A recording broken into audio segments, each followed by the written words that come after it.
What do you have there? It's a card. There's one for you, too. Thanks. From Lou? What's this all about? It's our 1-year anniversary podcasting. I can't believe you forgot. Paper is the traditional gift for 1-year anniversaries. It's fragile and delicate, like the first year of podcasting. Really? Happy anniversary. Number 1, stop being cranky. Bill. Number 2, get your shit together. Scott. It's about time. Number 3, design a Dark Lord. A to-do list? Yeah. It's our 1-year anniversary. And to celebrate, we're creating a Dark Lord this week on the Dungeon Masters Dojo.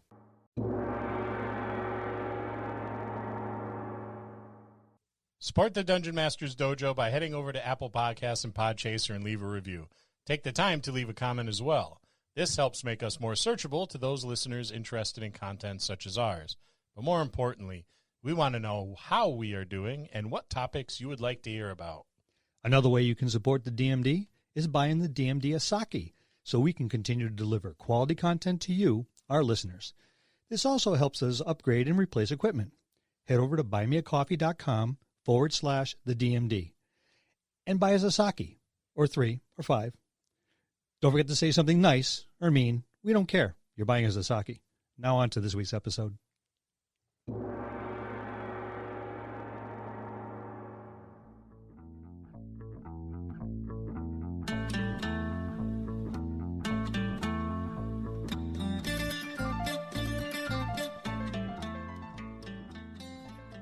Hello, and welcome to another episode of the Dungeon Masters Dojo podcast.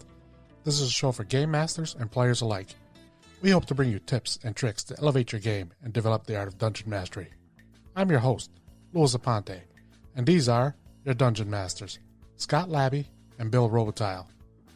Let's enter the dojo and see what they have in store for us today.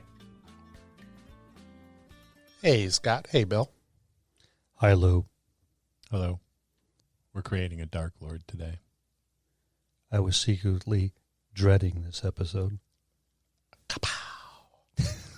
Dad joke. I didn't get it at first. Why? You're in a bit of a funk today.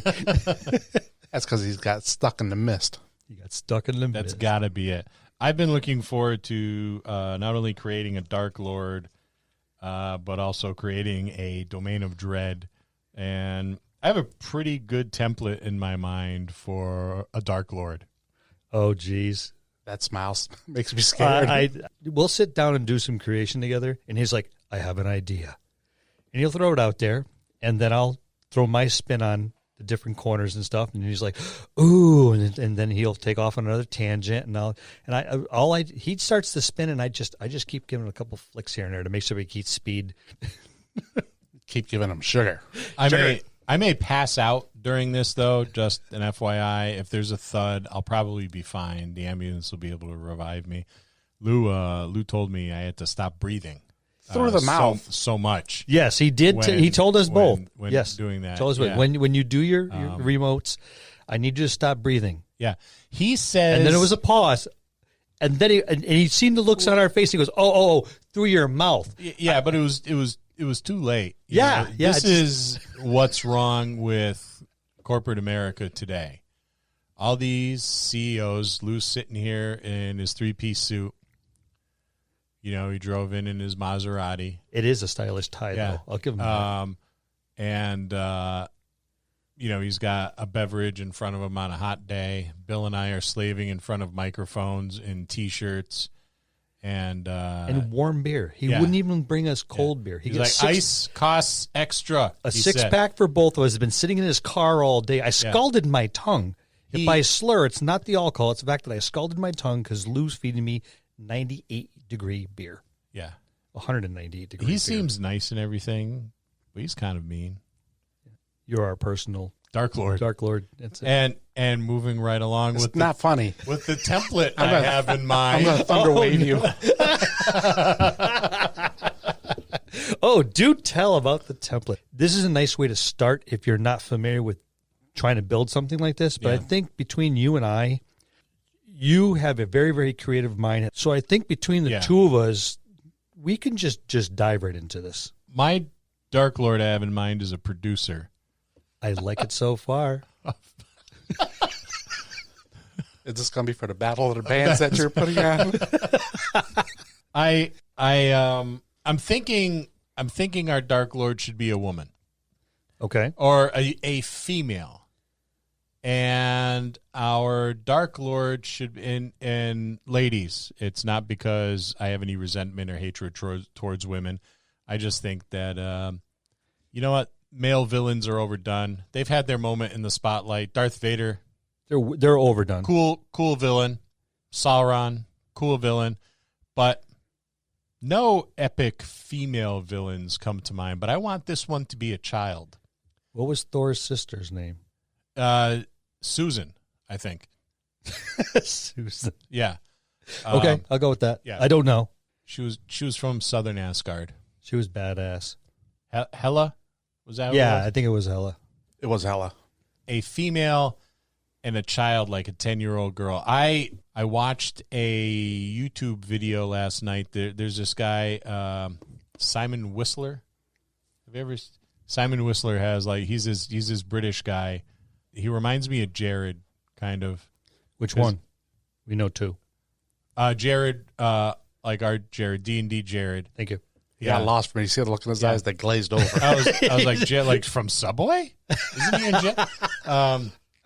Yeah, our Jared. He's a slender guy with a beard, and he's got, he shaves his head, but he's got this awesome British accent, and he does all these cool YouTube videos. But he did one on a 10-year-old serial killer in England, and it was creepy.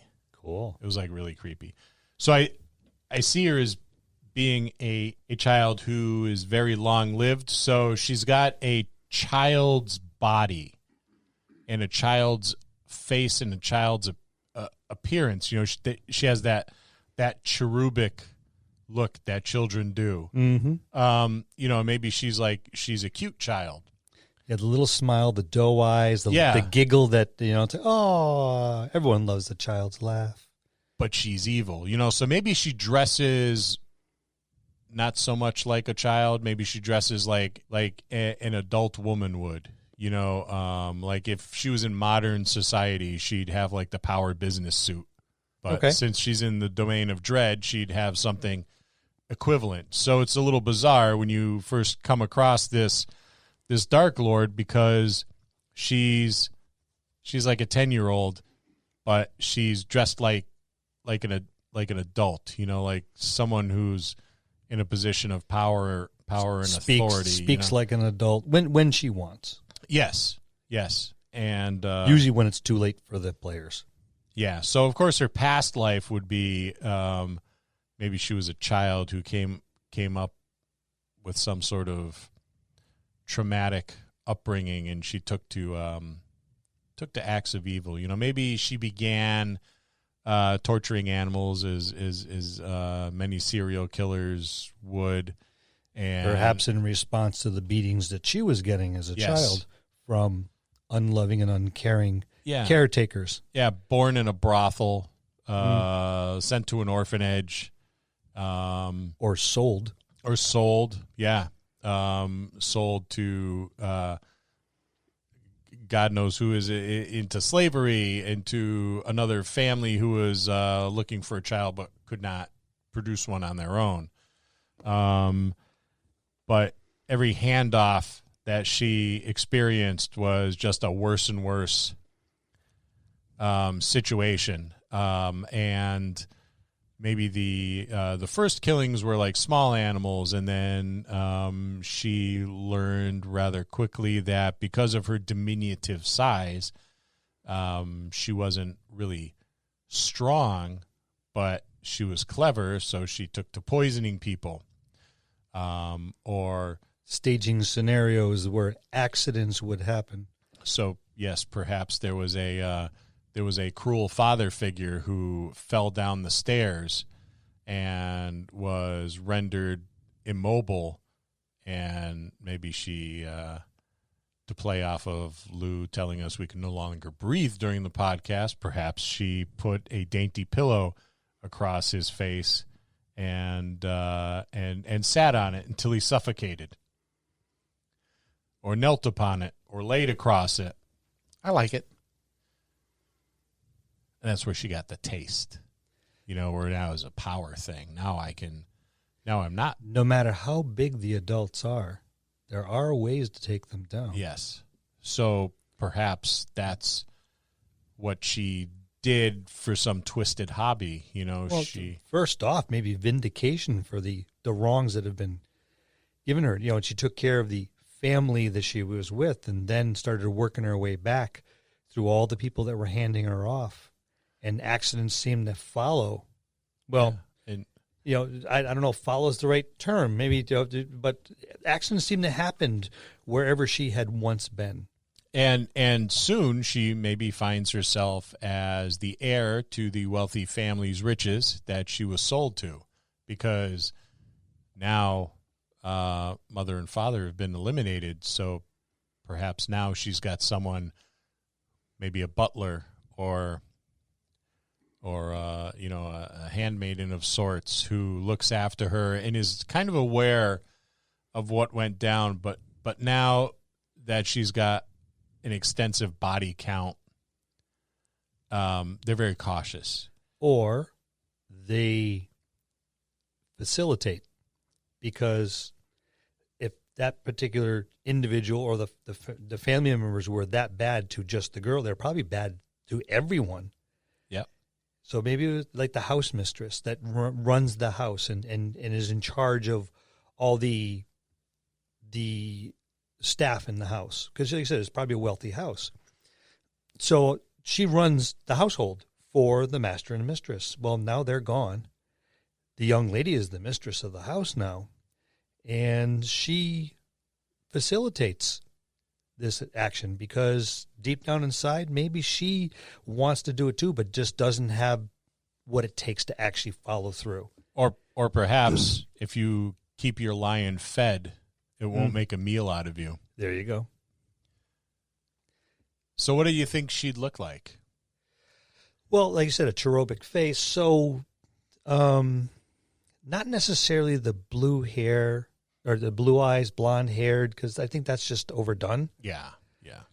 But I can see just maybe soft hazel eyes, raven black hair. Like Snow White, only a twisted version of Snow White. I'm surprised you plucked that right out of my head. Yeah, porcelain skin. Porcelain everything. skin, very dainty. Like I said, slight of body build, a sweet voice, slightly high pitched, but when she gets mad, it seems to drop down a little bit and sound more mature.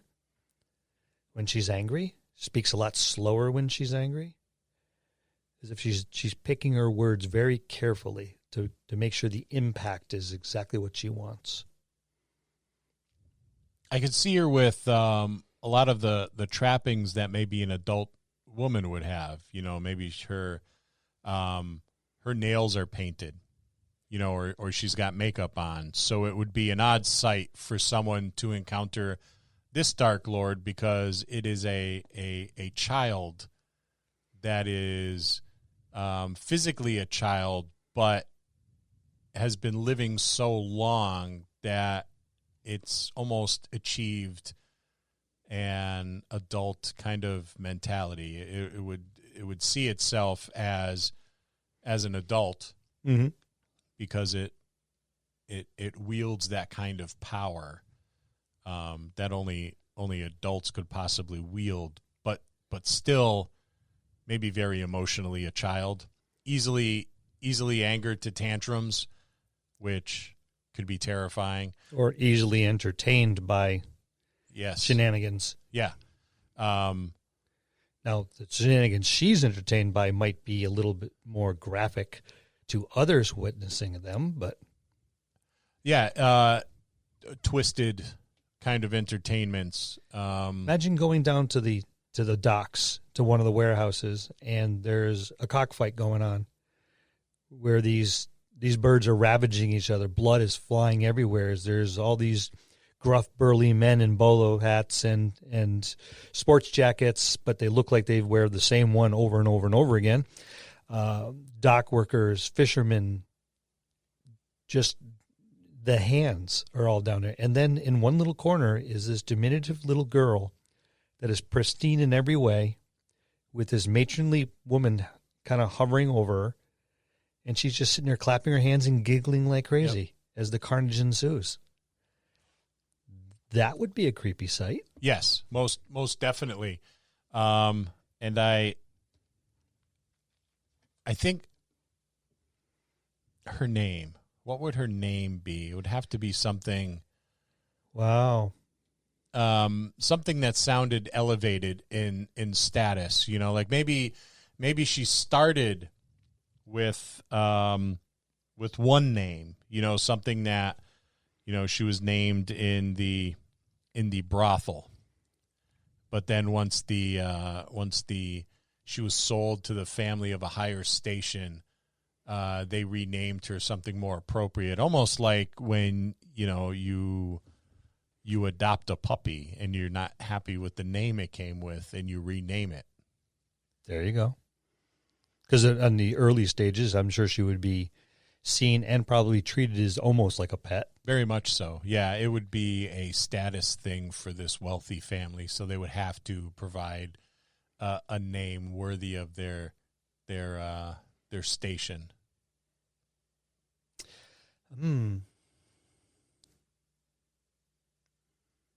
That's a good one. I got something brewing right in the forefront of my head, and I'm trying to. How about lady? Well, no, I can't use that because that's already been used.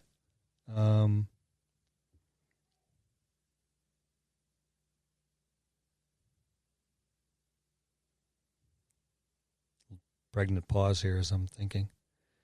As the dusty Rolodex I call a brain is flipping from page to page. We can hear it, too. Lou's going to complain about that, too. You're going to have to stop thinking so loudly. Or did I just stop breathing?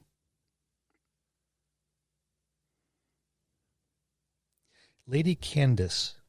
Candice is Candice is a good name. Well, they call it Lady Candice because, as we've already mentioned, when it was first acquired, the young girl was treated more like a pet. And how many dogs have you called Lady? Yes. Yeah. So it was kind of a slight to be called Lady Candice. Where out in public, it's like, oh, isn't that cute? But at home, it was just Lady. Yeah. Worthington. Lady Candice Worthington. And the Dark Lord has a name. So it gives you a couple kind of prompts for creating your Dark Lord.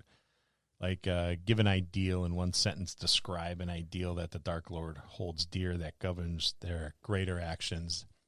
And I would think in her case it would be power and authority and being at the top. As a child, I could very easily see her escapades, both the ones that were forced upon her and then the ones she sought out afterwards, as a game. How elaborate can I get to make this unfortunate happenstance look just like an unfortunate happenstance? Yeah, so she would not be one of those Dark Lords that would just wield their power conspicuously. She would do so in a clandestine fashion and would be very patient. Oh, yes. Well, she has time on her side to start with. I can see her using the house's head lady to, we've already, it's probably taken something of a matriarchal role that she never had. So there's a certain affinity there. She gets cross with her, threatens her all the time, but never goes through with it. But there could be that day where she could. So the matron obviously is going to watch what she says, but she believes in what the girl is doing. We've already established that she's facilitating her. So with that being said, I can see her philosophy on the world is it's just an elaborate game. That I'm very, very good at it. And through the matron and through her, her station, she's gathered a certain amount of people that will assist her when needed. She has a band of helpers.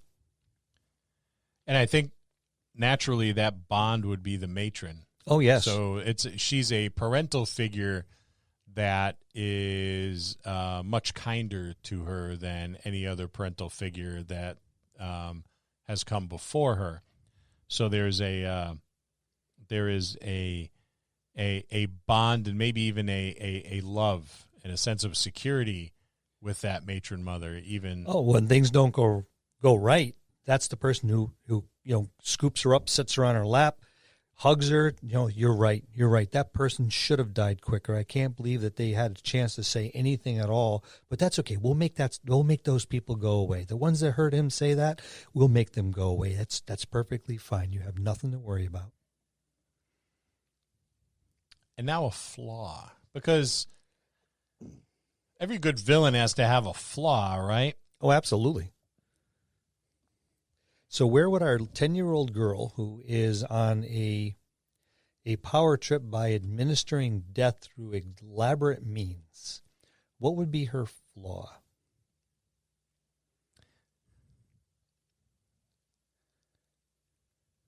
Why doesn't Lou roll? There's a table that we're rolling on. There is 10 different things. Number 2. And Lou has rolled others' concerns bore me, and I would rather have my lessers handle everything possible. And that's almost perfect because it's already been established that there is kind of like this circle. Of that's trusted exactly how I individual. feel too. Henchmen. Yeah. From our Dark Lord. Yes. Yes. As he gazes upon his minions.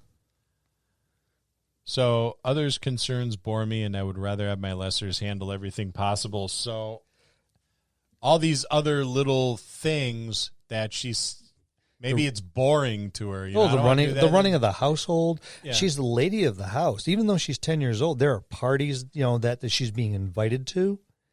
And perhaps she tries to go to them now and again, but she just walks in and it's like, says a couple of hellos and this is another party, and then just kind of leaves. Or even more fatally, she's not taking a hand in managing maybe some of her adversaries. Instead, she's sending some lesser individuals to deal with people like maybe Strahd or Soth. And can I just discuss how fucking criminal it is, pardon my expression, that Lord Soth is not included in this. Now I hope it's because they're holding this epic bad guy back to put him in the Kryn book that may be coming out. I don't know, but I think it's a load of BS. Shame on you, Wizards of the Coast, for not putting Lord Soth in this book. I was wondering when we were going to get around to that, because that's one reason why I don't like this book. That's one reason a lot of people don't like this book. Lou got his dander up when he read through that, and there was like text messages, and when Lou sends text messages, it's like you need an Egyptologist to get in there and translate for you. Yeah, because there are hieroglyphs in there. Yeah. I don't know how the hell he does it. What the hell is he? What is he saying? He's using speech to text, and I think he does it when he's drunk. And he gets and somehow he gets like Egyptian symbols in there. All fired up, and I have no idea what he's saying. So I have to call Bill and have Bill translate. And I speak swarthy. Yeah, I think he's saying that Soth isn't in the book, and I was like, okay. I was wondering why Lou was talking to me about his socks. So that's what that is, and why he was walking through a brook. You have that's a lot actually a problem with your phone not understanding my text messages. Gibberish, yes. My phone does not have gibberish on it. I'm sure it's like a download or an update or something. But yeah, what is wrong with it? Shame on you, Wizards of the Coast. Shame, shame, shame. Shame on you for that and several other things that I don't have the time to get into right now. Oh, but we will. But we will. Just not today, or not right at this moment. Not right at this moment. It'll get me all wound up, and then I'll have to talk about the crap Star Trek shows they're putting out and all the BS with Kennedy over there and Lucasfilm. And we did originally mention that Scott's not in a good mood. Yeah. So we've picked a fatal flaw. Yes, and maybe the fact that she's not handling these high profile individuals herself puts her in a more weakened position. Oh, no doubt. But, you know, I like where the story's going so far. She was born in a brothel. She left the brothel. So now she's doesn't want to be at that station again. So she's going to do everything she can since she got adopted to make sure she's at these new higher stations now. Mm-hmm.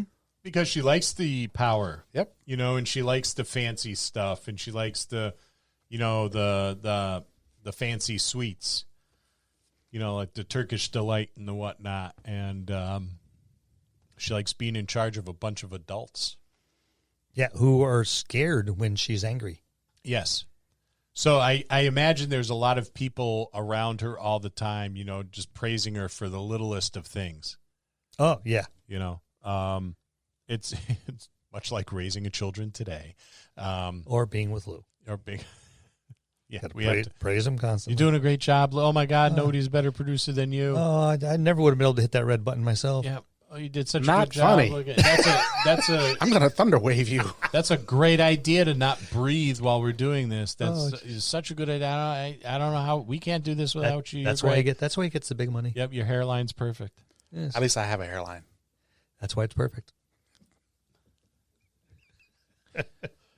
Corrupt beyond redemption. Yeah, and I think I think the act of killing for pleasure and to exercise your control and power it's an evil act. I think it qualifies. Mm-hmm. You know, and she's probably not just killed adults, but killed children. Especially, I could see her killing other children that maybe were happier or from happier families than her. Oh, I could see her killing children that remind her of the kids that picked on her. Yeah, when she was in the brothel, when she was in the foster homes, because you know that a child like this has been progressively getting worse and worse. Around, yeah, and been shuffled around. And there's those that children are evil from one end to the other, anyways, because they say what's on their mind, they do what they're going to do, and they hold nothing back.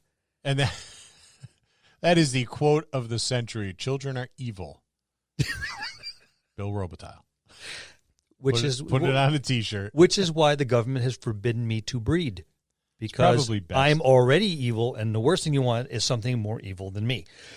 So, yeah, this particular young lady, I could see her killing other children that remind her of the ones that bullied her as she moved her way from home to home. Even if it was just the hair was just so, or that laugh was just so, or the facial expressions, or the clothes they wear. It didn't matter what the trigger was. That became her focus. And Lady Candice was going to make sure that child never, ever reminded her of the torment that she went through again. And I would have a book somewhere in a diary, her manor house with crayon drawings of the people that she had murdered with their names written in that childlike handwriting, but grisly depictions of how they were killed. So she's got this massive book that maybe she can't even lift. It's just sitting on a desk, and she will stand on a chair to get up there and will draw her pictures. Well, what if the picture started off as crayon, and over the decades or centuries. She's become, just like everything else, more practiced. And now they're beautiful pieces of artwork done with impeccable calligraphy that describes each and every detail. Or, this is how I see it. Why would it be somebody she already killed? Why wouldn't she be drawing the people who she's going to kill? Well, there you go. It brings a little bit more of a macabre feeling to it because she's now planning it out.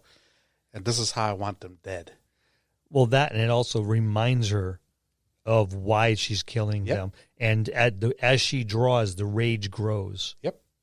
And the plan, the plan scheme. So there's the picture of the person, and then the page next to it is, maybe a couple lines and crossed out, as the ideas go through her head, and then finally at the bottom of the page, or maybe even from somewhere's on the page, the plan has come to fruition. And it's all detailed there, very specifically. And there's maybe this calligraphy is written after the deed is done, but it's written in the blood of the victim.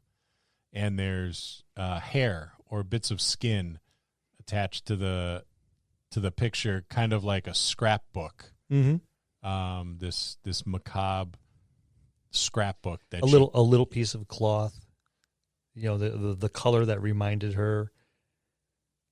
Yeah, I could see that. Now I could also see this tome sitting on there, closed with a couple hasps on it and a couple padlocks, and the key gently dangling around her neck. And she's, oh, well, that's just the key to my hope chest. So that certainly covers the irredeemable portion of the Dark Lord. Well, it also covers, under that, those harmed, where they're asking the people of the Dark Lord harmed need to feel real, give them names, imbue them with agency. Yeah, I think a scrapbook of the people she's killed over there. Victims, it definitely qualifies. So now we go into developing a Dark Lord. All right, I guess Lou's giving me that evil look. He looked at his Rolex, tapped it a couple of times, flipped me off, and went, time for a break. So, which means we have to get Lou coffee. Yes. Well, we got to flip a coin. Well, actually, we have to roll a die. Low roll has to shine his shoes again. High roll has to get him a coffee. And we'll be right back.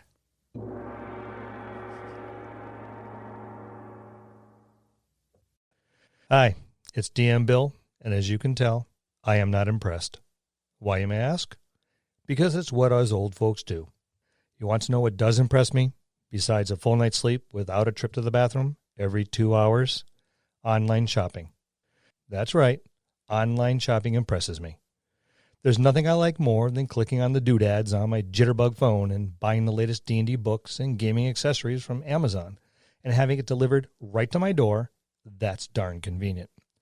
Next time you kids are on your Twitcher book or Facey time, impress DM Bill and head on over to our website, thedungeonmastersdojo.com, and do some online shopping at our Amazon affiliate store. It doesn't cost you anything extra, and it's a great way to support a podcast. See you next time in the dojo. And we're back. Yeah, and I rolled low again, so that means I had to give Lou a pedicure while Bill made him a frappuccino. I love this job. Glad somebody does. Yeah. My job sucks. You got it made. It's because you tell us we have it made. Yeah. True. Being a Dark Lord's way better than being a minion. Let's just hope he doesn't go through a monstrous transformation. Yeah. Too late. Too late. Not funny. Your fangs are showing. I had those filed down when I was younger.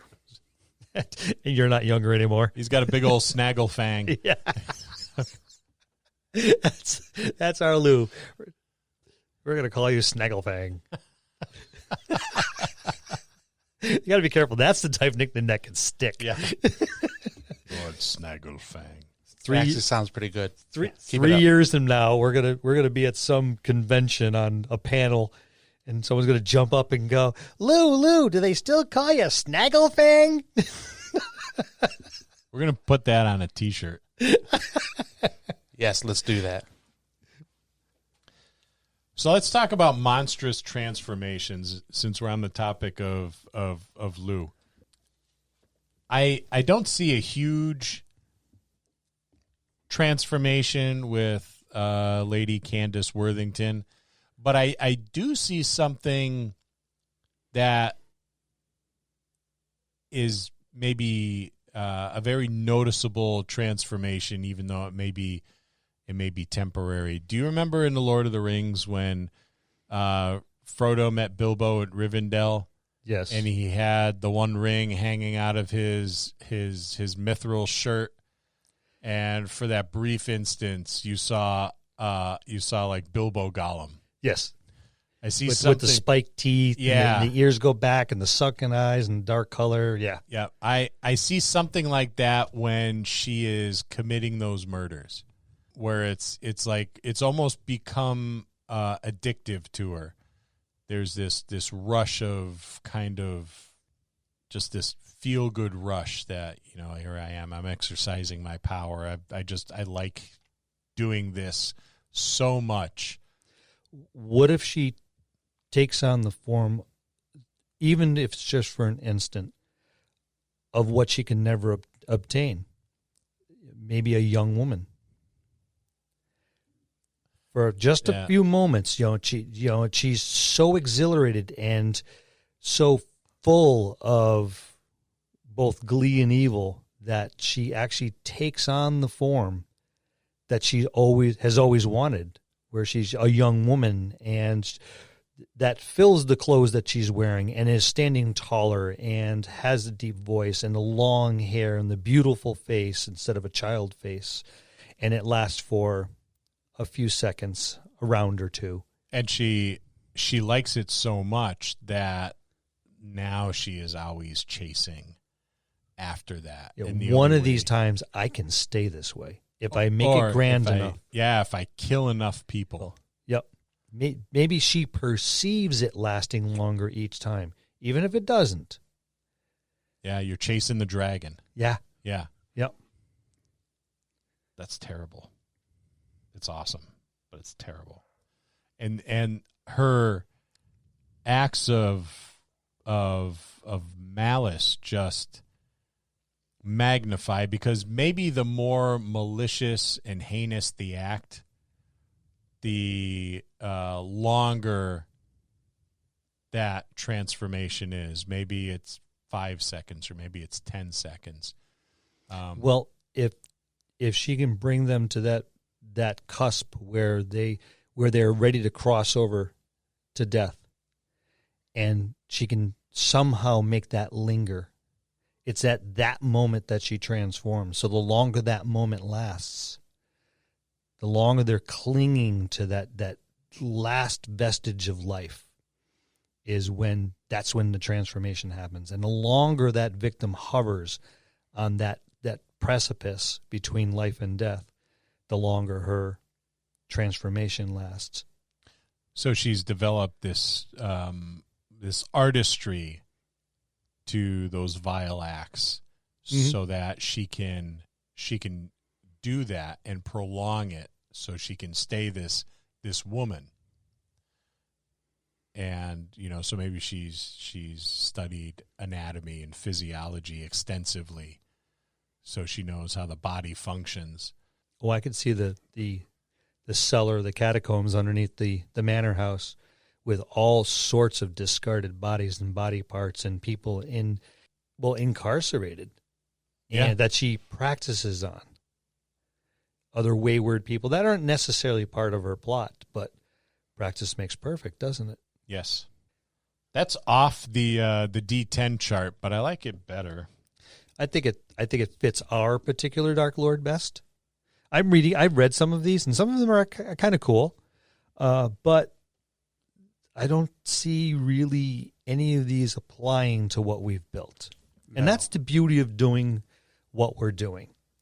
We're showing the new DMs out there and the players that are thinking about DMs that, the book is here and there's something to use to give you some guidelines. But if what you're building in the book and it gets to a point where it just doesn't fit anymore, do what we just did. Make it fit. Yeah. All right. I rolled an 11 on my D10, and this is what we came up with. Yeah, go off script. It doesn't have to fall neatly within the table. And you'll find that if you start slightly askew of what the book says, that's going to become exponential as you move on. It's going to drift further and further away and challenge you to come up with something that isn't in the book because it just doesn't fit anymore. So let's talk about the birth of the Dark Lord. Now we're talking the irredeemable act that causes the mists to just envelop them and drag them off to the domains of dread. She has devised a way to kill everyone in the brothel that she was born at the same time and suspend them in that golden moment she's been searching for, whether it's through poison, whether it's through a gas, whether it's through manipulation, and has drawn off, but all the ones that were there when she was a child, and anyone that's there is as an incidental, she's going to see as, well, they wouldn't be here if you weren't here. And since you're here, you're going to die with them. So she has devised a way to do that, to make her a young woman for a maybe not a substantial period of time, but for a matter of minutes. Yes, because as she goes from one to the other, as they're not going to expire exactly the same time. They're going to, but she by this point she can tell who's about to expire. Yep. So she'll drift from body to body and bask in that moment, and then move to the next, and then to the next, and then to the next, and making her way through this building. Children and infants, and maybe she is doing that because she had developed an attraction to a young nobleman. And the young nobleman naturally is not interested in a 10-year-old child. No. So now that she is a 20-something-year-old young woman, she hopes to attract this young nobleman. But alas, the young nobleman is also not attracted to sadistic serial killers. I could see how that could be a bit of a roadblock in most relationships. Yeah. And maybe in that act of killing everybody in the brothel, in her childlike tantrum, she ends up slaying him as well, and his family. And so her body count is the biggest singular body count that it's ever been. And what if she finds out that this gentleman and his family are the ones that are running the brothel, and she never knew it until now? Oh, even more Shakespeare, even more poetic. Because she's killing everyone, then she comes across the main manor where the people who run the establishment, and there's this lush, beautiful apartments, and there's children in there who are on the verge of dying, and she basks in their death as well. And then the woman, then she goes into the room and she sees the man that she's been searching, that she's been craving for. And then it suddenly strikes her that their family is the one that's been running the brothel the entire time. Yes, her torturous life is directly related to the family that she sought after to be a part of through the union of marriage or whatever have you. Mm-hmm. And then the entire family is wiped out. And I can imagine like a cinematic scene where she's standing in those apartments, and there's children and infants and all manner of people in there drawing their last breaths, and as that's happening, the mist starts pouring through the windows and coming up from under the doors, and begin to swirl around her, almost like these tendrils, and wrap itself around her arms and drag her as she screams in protest, still in the form of this 20-something-year-old, almost Snow White-like maiden.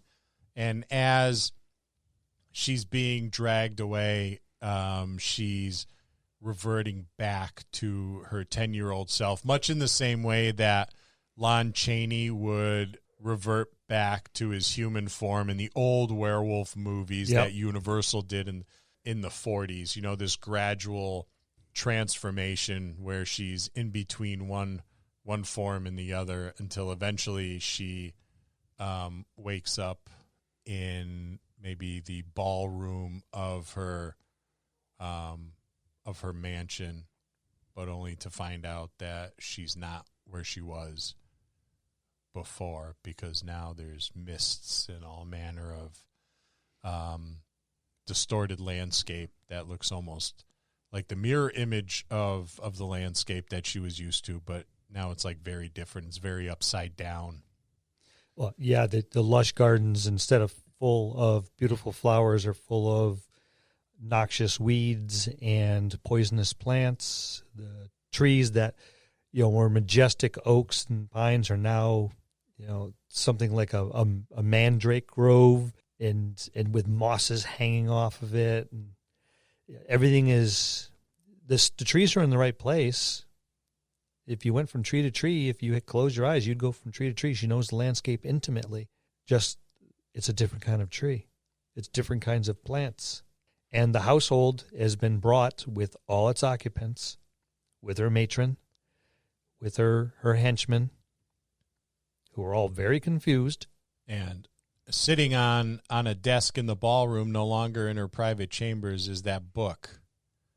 And the book is wide open, and every single page in the book just very loudly, like the fluttering of like 100 wings as birds take flight, just begins to flip through the book in its entirety until the very, very last page, that last part of the cover, slams shut, and the locks magically go on it and seal it. And that's kind of like where the end credits of the origin story begin to roll. Yep. Right after that. What if she feels a burning sensation, looks down and sees the key disintegrating? She no longer has access to her book. Yeah, or now everybody has access to her book. Maybe she was ashamed of that little hobby she had, but now it's out there for the world to see. There's a lot of different ways to go with that book. So, Lou, you're sufficiently creeped? Yes, I am. We should call Aaron and Jared. Yeah. How do we do, guys? How do we do, guys? Do we do okay with horror? We know you're the horror kings, but how do we do? This is just kind of off the cuff. And that's a look at creating a Dark Lord from Van Richten's Guide to Ravenloft. See you next time in the dojo. That's going to conclude this episode. Thanks for tuning in and listening. Please subscribe to the podcast for more great content. If you'd like to hear a particular topic, you can reach us on Facebook at the Dungeon Masters Dojo, or you can drop us an email at thedungeonmastersdojo@gmail.com. Thank you, and have a good day.